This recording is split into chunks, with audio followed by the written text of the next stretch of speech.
అధ్యక్ష ఈ ముఖ్యమంత్రి గారిలో ఒక అపరిచితుడు అధ్యక్ష. ఎందుకంటే బయట చెప్తాడు అధ్యక్ష, మన రవీంద్ర భారతిలా మనం ఎవడు నమ్ముతలేడు, మనకు అప్పు ఉడతలేదు, ఎవడు నమ్ముతలేడు, దివాలా తీసుకోమని బయట చెప్తాడు. ఇక్కడికి వచ్చాము 1,58,000 కోట్లు అప్పు చేసినా రొమ్ము విరుచుకొని చెప్తున్నారు. మాకు అర్థం కావట్లేదు అధ్యక్ష, ఆయన కరెక్టా ఈయన కరెక్టా, రాము రెమోనా ఎవరు కరెక్టో తెలుస్తలేదు అధ్యక్ష. అధ్యక్ష ముఖ్యమంత్రి గారు చెప్తున్నారు నేను 18 గంటలు పనిచేస్తున్నా, నేను బ్రహ్మాండంగా పనిచేస్తున్నా, ఒక్కరోజు సెలవు పెట్టలే, నేను 40 సార్లు కాకపోతే 400 సార్లు పోతా ఢిల్లీ. పో అధ్యక్ష, నిన్నెవరు వద్దన్నారు, బ్రహ్మాండంగా తిరుగు అధ్యక్ష. పెట్టుబడులు వస్తున్నాయి దావోస్లో, ఒకటి మించి ఒకటి 1,78,000 కోట్లు 40,000 కోట్లు తన్నుకొని వస్తున్నాయి. సంక్షేమం అద్భుతం, అన్నీ అయిపోయినాయి 5 గ్యారంటీలు. మరి ఎందుకు అధ్యక్ష ముఖ్యమంత్రి గారు 71,000 కోట్ల ఘాటా పడ్డది, ఖతమైపోయింది, మా 71,000 కోట్ల అంచనాలు తగ్గిందని గన్పూర్లో చెప్పిండు, స్టేషన్ గన్పూర్లో. ఎందుకే అంటున్నా అధ్యక్ష, నేను ఓదికేమో పైసలు లేవంటారు అధ్యక్ష, ఉద్యోగులకు డిఏలకు పైసలు లేవు, 6 గ్యారంటీలకు పైసలు లేవు, తులం బంగారంకు పైసలు లేవు. కానీ మళ్ళీ ఇదే ముఖ్యమంత్రి గారు ఏం చేస్తారు అధ్యక్ష, బ్రహ్మాండంగా ఫ్యూచర్ సిటీ హెచ్ఎండిఏకు 20,000 కోట్లతోని టెండర్లు, జిహెచ్ఎంసీలో 7,000 కోట్ల టెండర్లు, వాటర్ వర్క్స్లో 14,000 కోట్ల టెండర్లు, కొడంగల్ లిఫ్ట్ ఇరిగేషన్లో 4,400 కోట్ల టెండర్లు, ఫ్యూచర్ సిటీలో 6 లైన్ల మెయిన్ రోడ్డు, 2 వైపులా 2 సర్వీస్ లైన్లు, మొత్తం 10 లైన్లు 5,000 కోట్లు, మూసీ సుందరీకరణ 1,50,000 కోట్లు. ఇన్నిటికి పైసలు ఉన్నాయి కానీ 6 గ్యారంటీలకు పైసలు లేవు, తులం బంగారం పైసలు లేవు, మహిళలకు ఇచ్చేందుకు 2,500 లేవు. దేనికి పైసలు లేవు అధ్యక్ష? రుణమాఫీ రుణమాఫీ రుణమాఫీ అధ్యక్ష. నాకు ఒకటి అర్థం కావట్లేదు అధ్యక్ష. రుణమాఫీ అంటే నేను ముఖ్యమంత్రి గారిని సూటిగా అడుగుతున్నా అధ్యక్ష, వారిది కొడంగల్ నియోజకవర్గం, నా సిరిసిల్ల నియోజకవర్గం. అధ్యక్ష మీరు కావాలంటే ఈరోజు సభ అయిపోయింది కదా అధ్యక్ష, ఈరోజుతోని రేపు మీరు ఏ టైంలో అంటే ఆ టైంలో ముఖ్యమంత్రి గారు పోదాం, కొడంగల్ పోదామా, సిరిసిల్ల పోదామా, ఈ ఊరు కూడా మీ ఇష్టం.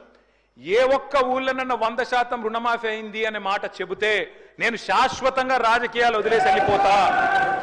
ఇది నా ఛాలెంజ్, స్వీకరిస్తారా? కొడంగల్ కొండారెడ్డిపల్లి పోదాం అధ్యక్ష అంటే చెప్పడానికి కూడా కొంత ఉండాలి అధ్యక్ష. వారే కదా అధ్యక్ష రైతులను రెచ్చగొట్టింది. 2 లక్షలు తెచ్చుకోండి, ఎంబడే ఓన్రి, డిసెంబర్ 7 నాడు ఇందిరమ్మ రాజ్యం వస్తుంది, 9 తారీఖు నాడు మొదటి సంతకం పెడతా, అయిపోతుంది 2 లక్షల రుణమాఫీ. అయ్యిందా అధ్యక్ష? పోదామా ఎవరికన్నా? అధ్యక్ష నేను అడుగుతున్నా అధ్యక్ష నేను అడుగుతా ఉన్నా. ఇంకోటి అన్నారు అధ్యక్ష, వారు దేవుని మీద ఒట్టు పెట్టినారు అధ్యక్ష. ఇప్పుడు దేవుళ్ళు బాధపడే పరిస్థితి వచ్చింది నిదకళ్ళు అని చెప్పి అధ్యక్ష నేను అడుగుతున్నా. వారు అంటారు అధ్యక్ష రైతు బంధు, రైతు భరోసా. నేను అడుగుతున్నా అధ్యక్ష, రైతు భరోసా ఏంది అధ్యక్ష మీరు చెప్పింది? 15,000 ఇదే ముఖ్యమంత్రి గారు ఆనాడు పిసిసి ప్రెసిడెంట్గా రైతు బంధుని ఆపిందే ఈయన. పోయి ఎలక్షన్ కమిషన్కి లెటర్ ఇచ్చిందే ఈయన. ఆ లెటర్ కాపీ ఇక్కడ ఉంది నా దగ్గరిగో, ఇది లెటర్ కాపీ, రేవంత్ రెడ్డి గారు స్వయంగా ఇచ్చిన ఉత్తరం కాపీ ఎలక్షన్ కమిషన్ కు. ఆపిందే మీరు. మళ్ళీ మీదికెళ్ళి మేము దాచుకున్నాం, మేము ఆపినామని చెప్తారు. నేను పంపుతా అధ్యక్ష ఇది మీకు. అధ్యక్ష రైతు బంధు ఆపుతారు, 7,600 కోట్లు ఆపిందే వాళ్ళు. ఆపి ఏం డైలాగ్ కొట్టింది అధ్యక్ష వీరు? హరీష్ రావు ఆపుతుండు, కేసీఆర్ ఆపుతుండని చెప్పి ఆ రోజు అన్నారు అధ్యక్ష. డిసెంబర్ 3 నాడు, డిసెంబర్ 3 ముందు అయితే 5,000, డిసెంబర్ 3 తర్వాత అయితే 7,500 అని చెప్పింది ఎవరు అధ్యక్ష? 3 ముందు అయితే 5,000, 3 తారీఖు తర్వాత అయితే 7,500 అని చెప్పిందే ఈ ముఖ్యమంత్రి గారు. అధ్యక్ష ఇంకెన్ని చెప్పినారు అధ్యక్ష? ఉచిత కరెంటు కాంగ్రెస్ అట, కరెంట్ అంటేనే కాంగ్రెస్ అట, కాంగ్రెస్ అంటేనే కరెంట్ అట. ఇక్కడనే కూర్చొని ఇక్కడనే నేను ఒక్క నిమిషం తొందర పడకు రాజు, నువ్వు అవుతావు. నేనేమంటున్నా అధ్యక్ష, ఇక్కడనే నిల్చొని ముఖ్యమంత్రి గారే చెప్పినారు అధ్యక్ష.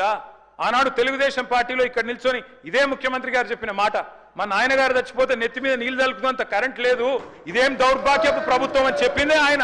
ఇవాళ కరెంట్ అంటే కాంగ్రెస్, కాంగ్రెస్ అంటే కరెంట్ అంటే బయట చూస్తలేరు అధ్యక్ష. అధ్యక్ష నేను ఇంకోటి అంటున్నా, వారు అంటున్నారు 10 నెలలనే ఇంతెందుకు అంతెందుకు అని నేను అంటున్నా అధ్యక్ష. మేం చెప్పమన్నామా? 100 రోజులు 6 గ్యారంటీలు, తొడలు కొట్టుడు, మెడలు కోసుకుంటానుడు, బాండ్ పేపర్లు, అఫిడవిట్లు, దేవుళ్ళ ముంగడ పెట్టుడు ఎవరు పెట్టిన అధ్యక్ష? 100 రోజుల్లో ఇస్తామని తులం బంగారం ఎవరు చెప్పిండ్రు అధ్యక్ష? ఎందుకు ఇస్తలేరు తులం బంగారం? ప్రజలు గోల్డ్ అనుకొని ఓటేసారు, కానీ వీళ్ళు రోల్డ్ గోల్డ్ వెళ్ళిండ్రు అధ్యక్ష. గోల్డ్ అనుకున్నారు, రోల్డ్ గోల్డ్ వెళ్ళింది. లంకె బిందెలు దొరికేదాకా అవ్వాలన్నా అధ్యక్ష మేము? ప్రజలు ఎప్పటిదాకా ఎదురు చూడాలి? లంకె బిందెల కోసం ఆగన్నా? ఇంకా ఎంత అబద్ధం, ఎంత పచ్చి అబద్ధం అంటే అధ్యక్ష నేను అడుగుతా ఉన్నా అధ్యక్ష, ఇక్కడ మీరు చెప్పేది తప్ప, కాగ్ చెప్పేది తప్ప? రేవంత్ రెడ్డి లెక్కలు తప్ప, కాగ్ లెక్కలు తప్ప అధ్యక్ష? చెప్పాలి. రేవంత్ రెడ్డి గారు ఈరోజు చెప్పిన లెక్కలు 1,52,000 కోట్లు మిత్తి కట్టిన, అప్పులు కట్టిన, ఇది కాగ్. మీకు పంపిస్తా ముఖ్యమంత్రి గారు చూసుకోండి. కాగ్ చెప్తున్న ప్రకారం నెలకు 2,750 అసలు మిత్తి కలిపి. మరి మీరు అక్కడ జూట్ చెప్పాలని చెప్తుండాలి, ఇక్కడ అబద్ధం చెప్తుండాలి. రెండిట్లో ఏది కరెక్టో చెప్పాలి. ఆర్థిక అరాచకత్వం అన్నారు అధ్యక్ష. ఆర్థిక అరాచకత్వం నిజమైతే ఆయననే ఎందుకున్నాడు అధ్యక్ష ఆర్థిక కార్యదర్శి? మాకు 11 బడ్జెట్లకు సాయం చేసిన ఆయన, మీకు 3 బడ్జెట్లకు సాయం చేసిన ఆయన ఎందుకు కొనసాగిస్తున్నారు? మరి ఏది కరెక్ట్? అందుకే అంటున్న అధ్యక్ష. ఇంకోటి బోనస్, అది కూడా గొప్పగా చెప్పిన అధ్యక్ష. బోనస్ ఇగో అధ్యక్ష ఇది కాంగ్రెస్ మేనిఫెస్టో పేజ్ నెంబర్ చూసుకోండి, పేజ్ నెంబర్ 8. ఏం చెప్పిన అధ్యక్ష ఈ మేనిఫెస్టోలో? వరి ధాన్యం మద్దతు ధర 2183. దేనిది మద్దతు ధర? ఇది దొడ్డు వడ్లది. 2183 అంటే దొడ్డు వడ్లు. దొడ్డు వడ్లకు మీరేం చెప్పినారు? 500 కలిపి 2683 ఇస్తామని చెప్పిండ్రు. ఇచ్చిండ్రా? మీరేం చెప్పిన? మొక్కజొన్న 1670 కలిపి 2200 ఇస్తాం. కందులు 6300 6700 ఇస్తాం. సోయాబీన్ 3950 4400 ఇస్తాం. పత్తి 6025 6500 ఇస్తాం. మిర్చికి మద్దతు ధర 15000 ఇస్తాం. పసుపుకు 12000 ఇస్తాం. ఎర్రజొన్నకు 3500 ఇస్తాం. చెరుకుకు 4000 ఇస్తాం. జొన్నలకు 3050 ఇస్తాం. ఒక్కటన్ని ఇచ్చిండ్రా? బోనస్ బోగస్ కాలేదా? రాష్ట్రంలో రైతులు చూస్తలేరా? ఎటువడతాడు దబాయిస్తే అయిపోతుంది అధ్యక్ష. ఇంకా విచిత్రం, నాకు ఇంకా గమ్మత్ అనిపించింది ఆయన అధ్యక్ష. ఆయన ఏమైనా స్వాతంత్ర ఉద్యమం చేసి జైలుకు పోయింది అధ్యక్ష? ఏం చేసిపోయింది అధ్యక్ష జైలుకి? ఆయన ఏదో పెద్ద సానుభూతి. మేము పోలేదా జైలుకి? వరంగల్ జైలుకి నేను కూడా పోయిన తెలంగాణ ఉద్యమంలో. ఎస్ ఉన్నాం, అక్కడ బరాబర్ ఉన్నాం. మీరెందుకు పోయినరంటే నేను అడుగుతున్నా ఈరోజు. ఎస్ మీ ఇంటికి ఇవ్వాలని జూబ్లీ హిల్స్ ప్యాలెస్ మీదకి ప్రైవేట్ డ్రోన్ పంపితే ఊకుంటావా? ఆడ నీ బిడ్డనో నీ వైఫో ఉంటే వాళ్ళని ఇష్టం ఉన్నట్టు ఫోటోలు తీస్తే ఊకుంటావా? ఎవరి ఇళ్లలో పడతా వాళ్ళ ఇళ్ళ దొరబడతా, నా ఇష్టం ఉన్నట్టు చేస్తా, అరాచకం చేస్తా అంటే ఊకుంటారా అధ్యక్ష? ఇది పద్ధతేనా అధ్యక్ష? అంటే మీ కాడికి వచ్చేవరకే కుటుంబాలు, మీ కాడి కొరకు వచ్చేవరకే భార్య పిల్లలు, వేరే వాళ్ళకి లేరా అధ్యక్ష భార్య పిల్లలు? మీరు ఆనాడు ఇష్టం ఉన్నట్టు మాట్లాడినప్పుడు, లేని రంకులు అంటగట్టినప్పుడు, ఇష్టం ఉన్న సంబంధాలు మాట్లాడినప్పుడు ఆ రోజు లేవా నీతులు? చివరికి మా ఇంట్లో పిల్లల్ని కూడా తిట్టింది మీరు కాదా? ఆనాడు మా ఇంట్లో చిన్న చిన్న పిల్లల్ని పట్టుకొని, మైనర్ పిల్లల్ని పట్టుకొని బూతులు మాట్లాడింది మీరు కాదా? మీరేదో పెద్ద సానుభూతి కోసం మాట్లాడితే ఏం పని చేసిపోయినా మీరు జైలు. అయినా నేను అడుగుతున్నా ముఖ్యమంత్రి గారు, నేను అడుగుతున్నా అధ్యక్ష, జైలుకి ఎవరు పంపుతారు అధ్యక్ష? ప్రభుత్వాలు పంపుతాయా? కోర్టులు పంపుతాయి. కోర్టులో మీరు ఛాలెంజ్ చేసినారు, నన్ను రిమాండ్కి పంపొద్దు అని మీ లాయర్లు అడిగినారు. కోర్టు కాదు మీరు జైలుకే పోవాలని చెప్పింది. మేమేం చేస్తాం దానికి? రిమాండ్కు పంపేది మేం కాదు సార్, మీరు కాదు. ముఖ్యమంత్రి గారు హుంకరిస్తున్నారు. నేను అనుకుంటే అక్కడ ఎవరు మిగిలరు. నువ్వు ఏమనుకున్నా ఏం ఫరకు పడదు, నువ్వు ఏం చేసుకున్నా ఏం ఫరకు పడదు. నువ్వు అనుకుంటున్నావేమో పదవి శాశ్వతం, అధికారం శాశ్వతం. ఏది శాశ్వతం కాదు అధ్యక్ష. నేను కోరుతా ఉన్నా, ముఖ్యమంత్రికి అపరిమితమైన అధికారాలు ఉండవు. ముఖ్యమంత్రికి అపరిమితమైన అధికారాలు ఉండవు. ఎవరిని పడితే వారిని జైలుకు పంపే అధికారం ఉండదు, కోర్టులకు ఉంటుంది. నిన్ననే కోర్టు పాత్ర తీసుకున్నారు ఈ ముఖ్యమంత్రి గారు. ఇందాక గోవింద సినిమా చెప్పింది కదా, ఆ పాత్ర ఆయనకే సూట్ అవుతుంది అధ్యక్ష. ఎందుకంటే అప్పుడే లాయర్ అయిపోతాడు ఆయన, అప్పుడే జడ్జి అయిపోతాడు, అప్పుడే మళ్ళీ స్పీకర్. మీరు తీసుకునే నిర్ణయం వారు చెప్తారు, సుప్రీంకోర్టు తీసుకునే నిర్ణయం వారే చెప్తారు, ఉప ఎన్నికలు రావంటారు, ఎన్నికల కమిషన్ నిర్ణయాలు ఆయనే చెప్తారు అధ్యక్ష. మీ బహుపాత్రలు మీకే సూట్ అయితే తప్ప మా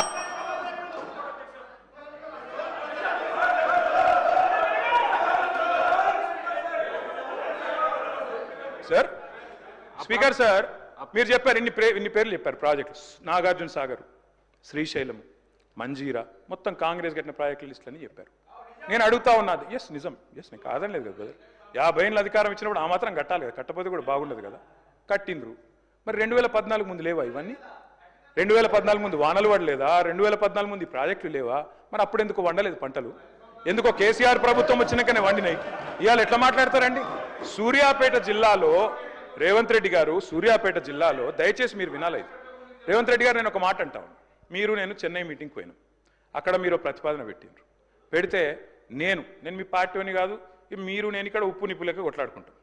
ఆడ పోయినాక నేను మిమ్మల్ని గౌరవించి మా ముఖ్యమంత్రి గారు చెప్పిన మాట కరెక్టు, 33% కాదు 36% ఇవ్వచ్చు అని చెప్పిన. ఎందుకంటే నాకు ఆ సంస్కారం ఉంది. హద్దులు దాటినాక, సరిహద్దులు దాటినాక నువ్వు మా ముఖ్యమంత్రి కాబట్టి నేను కాపాడాలి, నేను గౌరవించాలి, నీకు డిఫెండ్ చేయాలి, అది నా బాధ్యత. కానీ ఇక్కడికి వచ్చిన తర్వాత కూడా మీరు ముఖ్యమంత్రి పదవిలో కూర్చున్న తర్వాత కూడా గంత ఫ్రస్ట్రేషను, గని రంకెలేస్తే కుదరదు. ప్రతిపక్షాల మీద మాటలతో డైలాగులు దాడి చేస్తా, పంచ్ డైలాగులతో దాడి చేస్తా కుదరదు. పరిపాలన అంటే పంచ్ డైలాగులు కాదు. పరిపాలన అంటే ఇప్పుడు మీరు చెప్పిన కష్టాలన్నీ ఉంటాయి. పరిపాలన అంటే ఇప్పుడు మేము 2014లో మేము కూడా ఆడికి వచ్చినాడు, ఇవన్నీ కష్టాలతోనే మేము కూడా స్టార్ట్ చేసినాం. మెల్లమెల్లగా ఒక్కొక్కటి సెట్ చేసుకుంటేనే వీడి దాకా వచ్చినాం. I wish you the best Revanth Reddy గారు. కానీ దయచేసి మీరు అన్నారు కదా కక్ష సాధింపు లేదు. కక్ష సాధింపు లేకపోతే నేను అడుగుతున్నా అధ్యక్ష, ఎందుకు రద్దు చేసినారు అధ్యక్ష? మేము తెచ్చిన పథకాలని, మేము తెచ్చిన ప్రాజెక్టులను. అప్పటికే ఎయిర్పోర్ట్ మెట్రో టెండర్ అయిపోయింది. రేవంత్ రెడ్డి గారికి ఒకటే కోపం ఏంటంటే వీళ్ళు తెచ్చిరు, నేను రద్దు చేయాలి, చేసి పారేసిండు. ఓకే, నో ప్రాబ్లం, ప్రభుత్వం మీది, మీ ఇష్టం. ఫార్మా సిటీ రద్దన్నారు, ఫార్మా విలేజ్లు ముద్దన్నారు. ఏమైంది అధ్యక్ష? మీ సొంత నియోజకవర్గం రేవంత్ రెడ్డి గారు కొడంగల్ ఏం జరిగింది? ఈరోజు నేను అడుగుతా ఉన్నా అధ్యక్ష, ముఖ్యమంత్రి గారు తప్పు కాదు, ఆయన బిజీగా ఉంటాడు సహజంగానే. ముఖ్యమంత్రి అంటే ఆయనకు నిజంగా కూడా 18 గంటలు కాదు 24 గంటలు పని చేసినా కావాల్సినంత పని ఉంటుంది. కానీ ఏం జరిగింది రేవంత్ రెడ్డి గారు? మీకు మరి లగచర్లలో ఒకటి పెట్టాలనుకున్నప్పుడు ఏం చేయాలా? మీరో మీ బ్రదరో లేకపోతే మీ నాయకులో అందరు కలిసి కాన్ఫిడెన్స్లో తీసుకొని వాళ్ళను అట్లా కాదు ఇట్లా అని ఒప్పించి మంచి జరుగుతుంది మనకని చెప్పి ఒప్పించి చేయాలి. కానీ మీరేం చేసిండ్రు? వాళ్ళు ధర్నాలు చేస్తే పట్టించుకోవాలి, రాస్తారోకలు చేస్తే పట్టించుకోవాలి. 9 నెలలు అక్కడ టెంట్ పడితే పోయిన వాళ్ళు లేరు, అడిగిన వాళ్ళు లేరు. ఆఖరికి అధికారులు పోతే లొల్లయింది. ఆ లొల్లిని మాకంట కట్టి మేమేదో చేసినామంటే నేను రేవంత్ రెడ్డి గారికి విజ్ఞప్తి చేస్తున్నా, మీరు మీ హాయ్ అండి, నేను మీ కార్తికేయ. టీఎఫ్సీసీ లైవ్ ఛానల్ని లైక్ చేయండి, షేర్ చేయండి, సబ్స్క్రైబ్ చేసుకోండి. This is Nikhil. టీఎఫ్సీసీ ఛానల్ని ఎంకరేజ్ చేయండి, లైక్ చేయండి, subscribe. Hello, this is heroine Alekhya Angel. TFCC live ఛానల్ని లైక్ చేయండి, షేర్ చేయండి, సబ్స్క్రైబ్ చేయండి. టీఎఫ్సీసీ ఛానల్ని లైక్ చేయండి, షేర్ చేయండి, సబ్స్క్రైబ్ చేయండి. నేను మీ హీరోయిన్ మౌర్యాని. Thank you. అందరికీ నమస్కారం, నేను మీ గీతా మాధురి.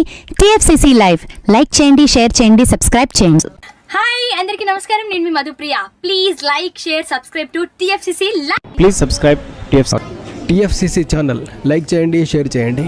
టీఎఫ్సీసీ ఛానల్ని లైక్ చేయండి, షేర్ చేయండి, సబ్స్క్రైబ్ చేయండి. Hi, please subscribe TFCC. Hello, this is your all Sipligunj. Please do subscribe TFCC live channel. Thank you so much. Please do subscribe to TFCC live channel and like, share and subscribe చేయండి. Hi, నేను మీ Vijay Shankar. TFCC channel do subscribe, like చేయండి, share చేయండి. Thank you. నమస్తే, నేను మీ Karthika. TFCC ఛానల్ని share చేయండి, like చేయండి, సబ్స్క్రైబ్ చేయండి. అందరికీ నమస్కారం. I'm your favourite actress Ankita Maharana. Like చేయండి, షేర్ చేయండి, సబ్స్క్రైబ్ చేయండి. TFCC live. Love you all.